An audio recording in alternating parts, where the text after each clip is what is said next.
ईश्वराय वरदाय सुरप्रियाय लम्बोदराय सकलाय जगद्विदाय नागानगाय तृतीयाज्ञविभूषिताय गौरीसुताय गणनाथ नमो नमस्ते।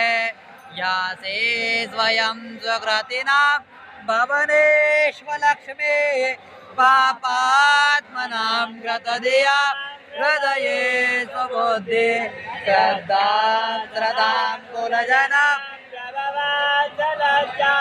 तान्त्वां नतास्म परिपालय देवी विश्वा गणेशां गिरेशां गणेनीलवर्णां गवीन्द्राधिरूढां गुणातीतरूपां भुवं